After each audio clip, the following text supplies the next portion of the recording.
Chosen one. Somewhere far from your city and your daily routine, beyond shopping centers and office towers, there's a building with no sign on the door, no windows on the street level, and no public record that it even exists. Inside that building, behind 3 locked doors and 1 biometric gate, there's a chamber lined with stone, lit by lamps that never fully reveal the corners. Men with silver hair and heavy rings sit at a long table, and on that table are files that have toppled governments and rewritten history. Tonight, they were called for what they assumed would be another war briefing, another market manipulation, another quiet removal of a threat. Instead, when the projector flickered on, the image that appeared on the wall was not a politician, not a billionaire, not a general. It was you. At first, a few of them actually laughed. Was this a joke, convening a 33rd degree lodge to discuss a civilian? But as the younger analysts began to speak and page after page of your life appeared in front of them, dates, locations, decisions, collapses survived, and betrayals overcome, the room fell into the kind of silence that only happens when powerful people realize they may have underestimated something heaven has been watching for years. They paused the recording on photos of you at different ages, noticing how the light in your eyes dimmed, and then brightened again after seasons of pain, as if something within you refused permanent extinction. One of them zoomed in on an old ID picture and said quietly, almost to himself, they had seen that same stubborn glow in the eyes of people who should have been destroyed by what happened to them, but somehow walked out of fire carrying wisdom instead of ashes.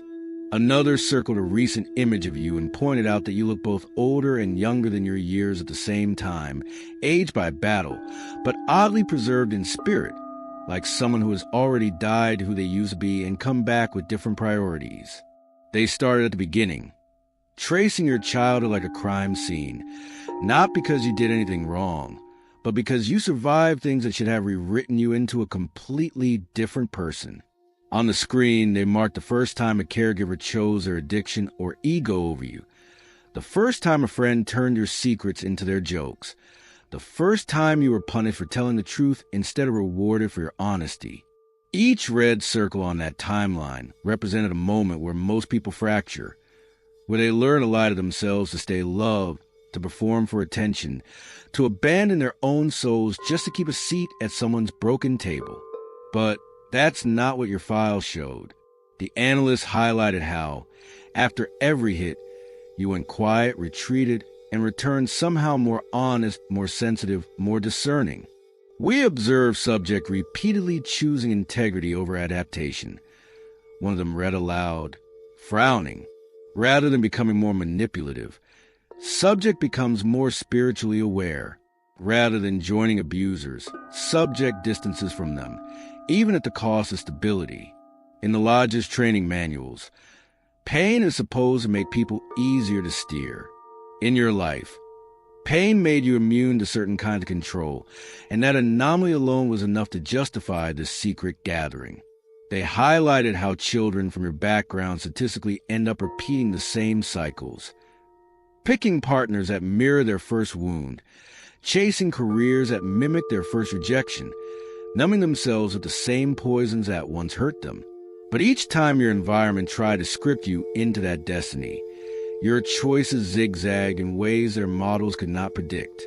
You tried to play normal for a while, yes, but every time you betrayed your own conscience to fit in, your body revolted. Anxiety, insomnia, random illnesses, spiritual exhaustion.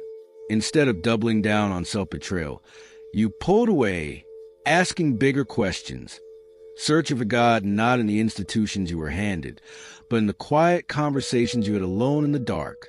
They underline the phrase self-directed spiritual inquiry, because they know that once a human starts seeking answers beyond sanctioned sources, the old leashes stop working. They zoomed in on the seasons when you were most alone, because that is where their models predict collapse. The months you felt abandoned by everyone, scrolling your phone with no one you trusted enough to call. The nights you lay awake wondering why you kept surviving only to wake into the same heaviness.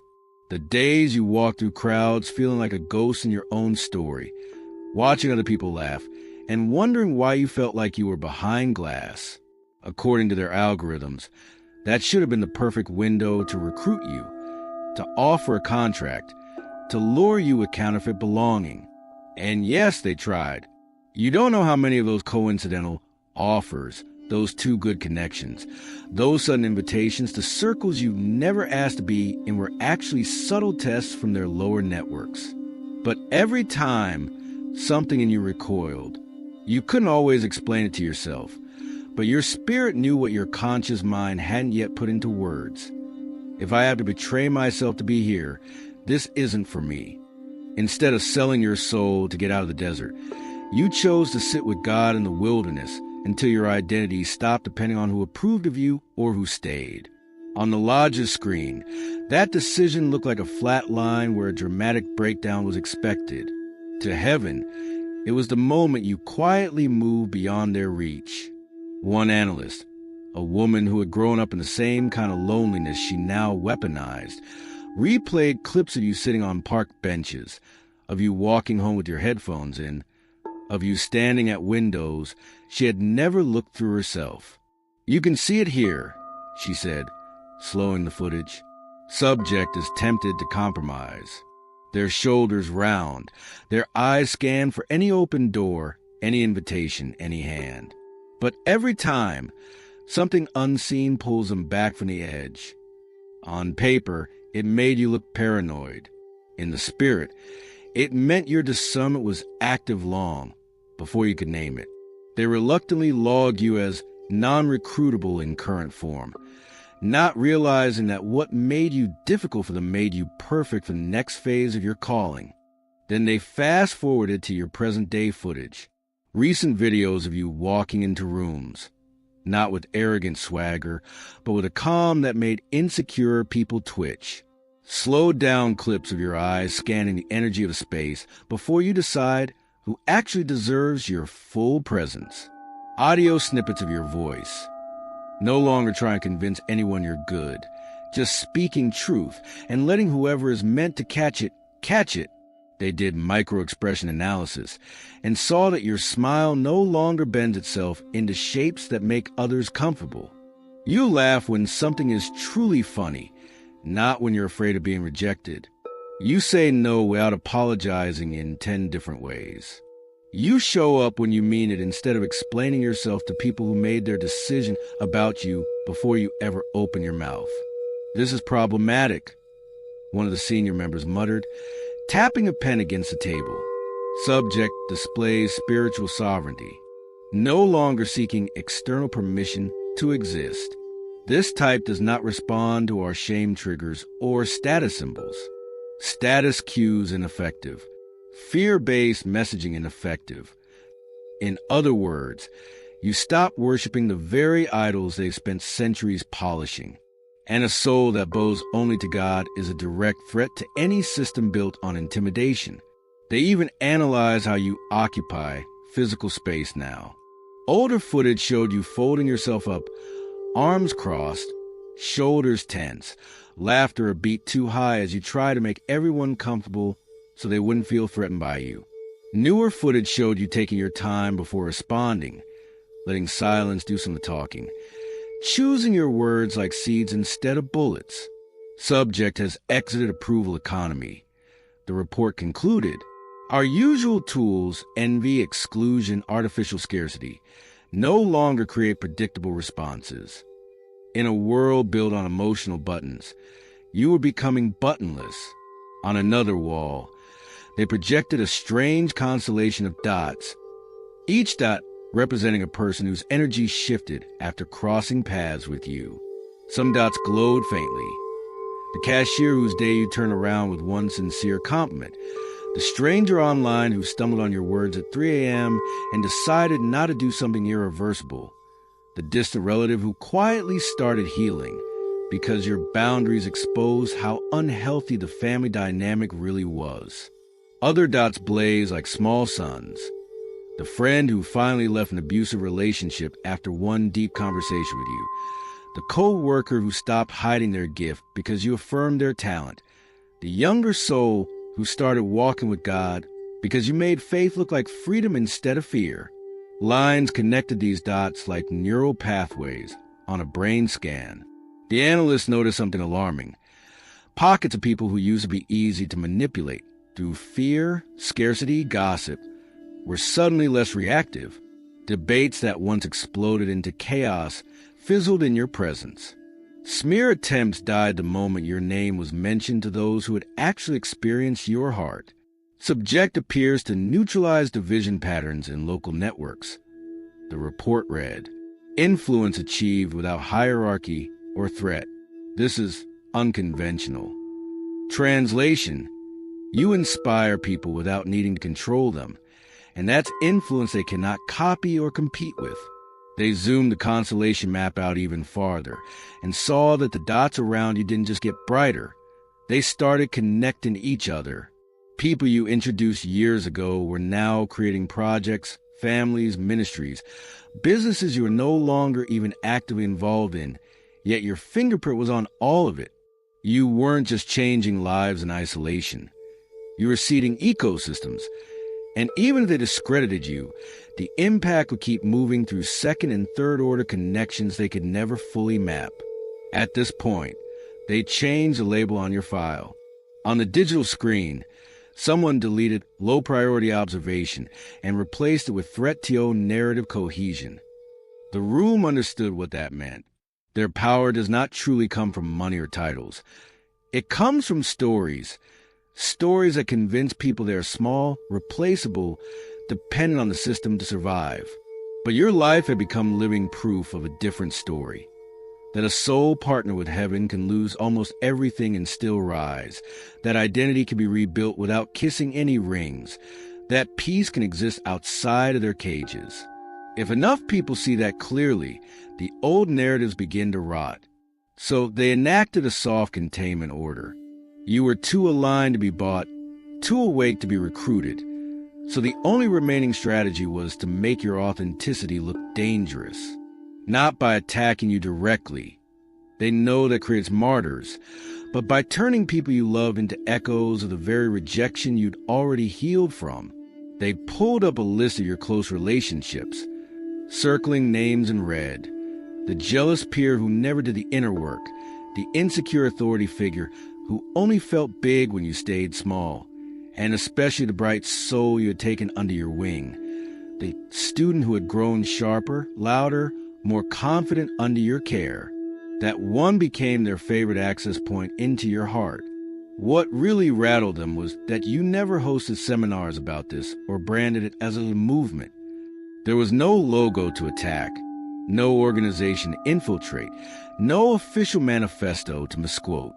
Your revolution was encoded in the way you answered messages at midnight, in the way you told people, no, you're not crazy, that really was wrong, and the way you quietly pulled your energy back from rooms that glorified cruelty. They called it intangible influence, but some of them wrote older words in their private notes: anointing, grace, favor. They studied your bond with that student like field scientists. In the recordings, your patience was obvious. The way you listened without rushing, how you corrected without humiliating, how you shared your strategies freely even when you knew they could one day surpass you. You didn't hoard information. You wanted them to win. Under your influence, their vocabulary expanded, their thinking deepened, their posture straightened, their sense of possibility widened. They went from sounding like everyone else to speaking with a depth that made people lean in. This, one analyst noted, is what we call organic elevation. Subject invests without demanding worship, resulting in authentic loyalty. That loyalty was precisely what the puppet master needed to hijack. So into your student's life, they slipped a new figure, polished, well-connected, dripping with the illusion of effortless power. This person whispered things you never would. You're the real star. They're holding you back. They're threatened by how quickly you're growing. They're jealous they didn't get this young.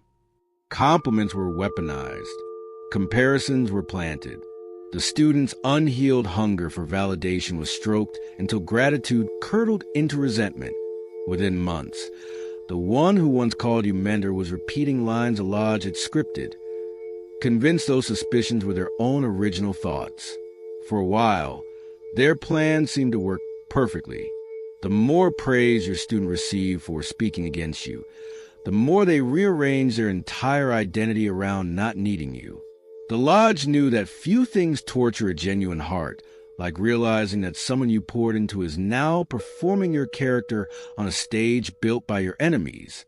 They rewound footage of your reaction the first time you heard one of those lies, how your face shattered, and then reformed into something calmer, older, stronger. Subject grieves, but does not deform, one of them wrote. Subject bleeds, but does not become bitter. This complicates projections. The smear campaign didn't begin with a public explosion. It started with carefully placed concerns. Your student confided in a few key people, but not to seek truth, only to seed doubt. Have you ever noticed how they always, maybe it's just me, but something feels off about those half sentences are the favorite tools of manipulators because they invite listeners to fill in the blanks using their own insecurities. The puppet master then coached others with slightly modified versions of the same script. To one audience, you were accused of being controlling. To another, you were painted as untrustworthy. To others, you were described as secretly arrogant, a fraud, a spiritual actor. None of these stories match your reality, but they all matched each other enough to sound confirmed. Soon, people who barely knew you were speaking about you with the certainty of eyewitnesses. You walked into spaces that used to feel warm and felt the air thin out. Conversations cut off mid-sentence. Eyes avoided yours or stared too long with rehearsed disgust. Invitations stopped arriving, not because of anything you did, but because a chorus had been trained to sing against you on cue. Watching this unfold on their dashboard, the lodge congratulated themselves. In their minds, they had removed a threat from aboard. What they didn't understand was that they were accidentally setting you up for a promotion only heaven could authorize. They underestimated what happens when someone has already tasted too many versions of false belonging. Yes, you hurt. Yes, you question yourself. But instead of weaponizing your own pain, you brought it to God raw and told the truth. That you felt stupid for loving so hard, that you felt used, that you were tempted to shut down for good. Heaven did not rebuke you for those admissions. Heaven held you in them, and the more you brought into the light, the less there was of the darkness to feed on. You could feel something was off, even before you knew the full scale of the betrayal. The pattern was too familiar. People you had bled for suddenly moving like strangers, conversations heavy with subtext, the ache in your chest every time your name entered a room before your presence did. Everything in your body wanted to scream, to gather your own witnesses, to lay every receipt on the table and prove that the narrative was a lie. You drafted explanations in your head, imagined long messages where you laid out timelines and facts and screenshots, but every time your fingers hovered over the keyboard, your spirit tightened. When you went to pray about it, you didn't hear, fight back. You heard, be still. That instruction annoyed your ego, because ego loves arguments, but it soothed your spirit. You realized that if you try to clear your name in every arena, you'd be playing the very game they wanted, burning your energy chasing perceptions instead of building what God told you to build. So you did the thing that confuses both enemies and spectators. You stepped out of the courtroom they created without ever making your case. You unfollowed the drama. You left baiting messages unanswered. You wept, then released, then went back to work on the quiet assignments heaven had placed in your hands. In the lodge's reports, that withdrawal looked like defeat. To angels watching, it looked like you had just handed your entire reputation to God as an offering he was about to return multiplied. While they assumed you'd collapsed, you were actually being transplanted, uprooted from contaminated soil and placed somewhere their roots could no longer reach. When their social tactics didn't break you, the lodge escalated to what they considered their higher arts.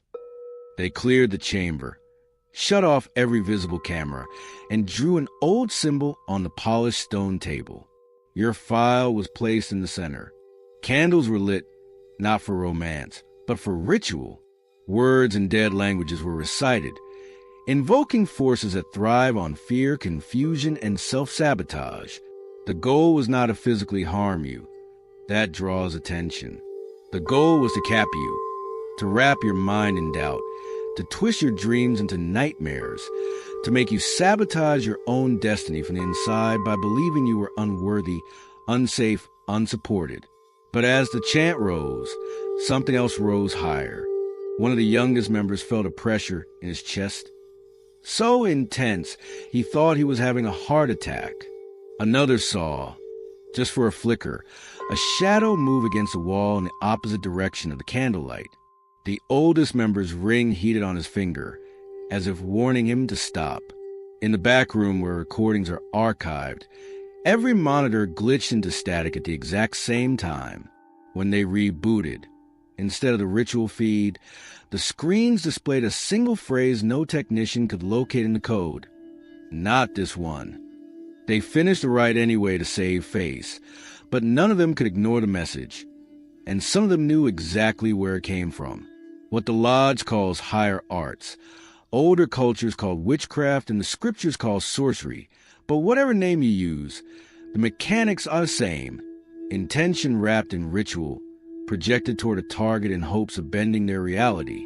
What they didn't factor in is that you had already prayed prayers like, block every door that isn't for me, even if I want it. And those words had built a legal shield around you in the spirit. In the weeks that followed, they discovered just how costly it is to aim dark weapons at someone heaven has sealed. Their surveillance on you malfunctioned in strangely specific ways. Audio cut out whenever you started talking about forgiveness instead of revenge.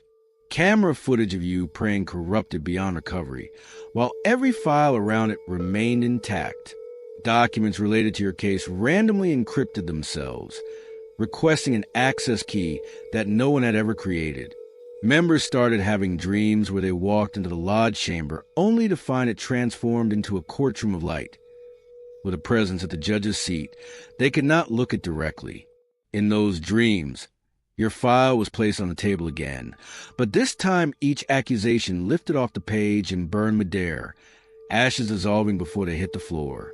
A voice they couldn't locate asked each of them the same question. What did they truly do to you, other than refuse to be controlled? Some woke shaking, some woke furious. All of them woke knowing that with you, they were dealing with more than human resistance.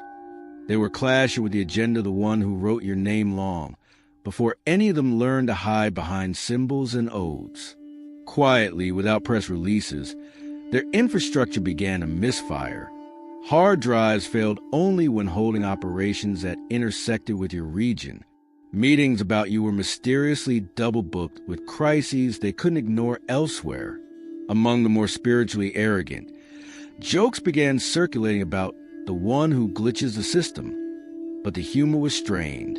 Meanwhile, outside their chamber, their carefully curated narrative about you began to leak at the seams. The same student who had so confidently testified against you found themselves confronted by simple questions from people who weren't hypnotized by the mob. What exactly did they do? Do you have proof of that? Because my experience with them was the opposite. When pressed for specifics, their grand stories shrank into petty complaints. Moments you had already apologized for and groaned for were being stretched like rubber bands to justify full character assassination. Minor misunderstandings were being sold as unforgivable crimes. People started to notice the mismatch between the severity of the accusations and the softness of your actual track record. At the same time, a quiet trickle of former insiders began to confess. They had been coached on how to talk about you, given phrases to repeat, nudged to see every neutral action of yours in the worst possible light. The puppet master tried to reassert control, labeling these emerging voices as weak, brainwashed, secretly loyal to you. But it was too late. Once people recognize manipulation, the spell collapses.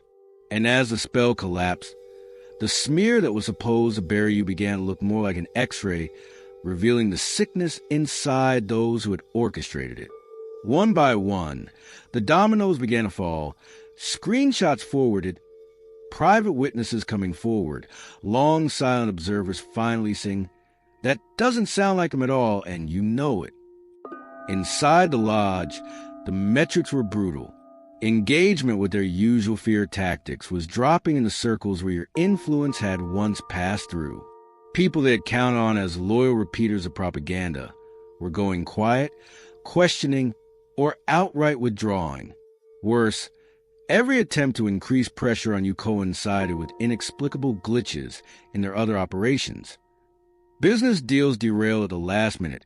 Legal cases they thought were ironclad suddenly unraveling. Allies turning into liabilities overnight. A few brushed it off as coincidence. The more spiritually sensitive among them knew better. In a closed session, one of the most seasoned members spoke up. "We have misread this one," he said, gesturing at your file. "We thought we were dealing with an ambitious ego we could groom or destroy. But look at their pattern. They don't chase credit. They don't worship status. They don't bend for access. We're not fighting a climber. We're interfering with an assignment. The proposal we put on the table shocked some of the younger men. Withdraw. Remove their name from our active opposition dockets. Observe only. Let whatever is backing them have its way." There was resistance, of course. Pride rarely surrenders gracefully. But in the end, the vote passed. Without ever knowing it, you won a war at a room you've never entered or even heard of. Attendance started to thin after that. Some members faked illness. Others requested remote participation, and then conveniently lost connection. Whenever your case was mentioned, a quiet, dangerous thought slipped through the ranks. If we were wrong about this one, what else have we been wrong about? And you, chosen one, were sitting somewhere completely ordinary when that decision was made, maybe on your bed, maybe on a bus, maybe at a cheap table with a cup of coffee gone cold, still feeling like you had somehow failed because so many people turned away. You replayed conversations in your head, wondering if you could have explained yourself better. You scrolled through old photos of those who betrayed you, asking if you had misjudged them from the beginning. You mourned not just what happened, but what could have been. You had no idea that at that same moment, men with influence you will never see on a public roster were quietly admitting defeat. Not because you shouted the loudest, but because heaven made it too expensive to keep touching your life. You didn't hear the unseen verdict, but you felt its effects. The air around you got lighter. The constant pressure you couldn't name began to lift. Opportunities started reappearing in places that had gone dead. Your joy stopped visiting like a guest and started staying like a roommate. You thought you were finally getting over it. In reality, you were walking into a space they had just been forced to vacate. In the heavenly record, that same season was logged very differently.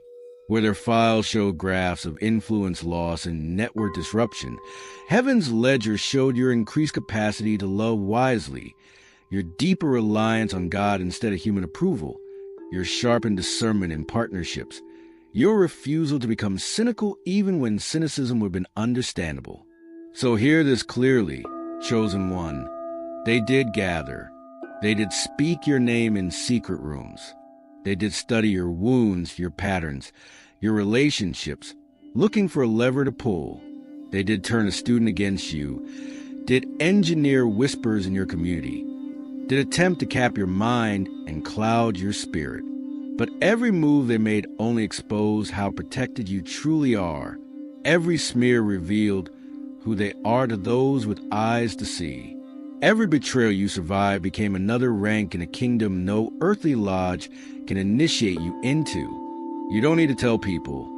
High-degree men once sat around a stone table planning my downfall. You don't need to get dramatic about rituals or symbols or secret handshakes. Your proof is simpler and more devastating. You are still here.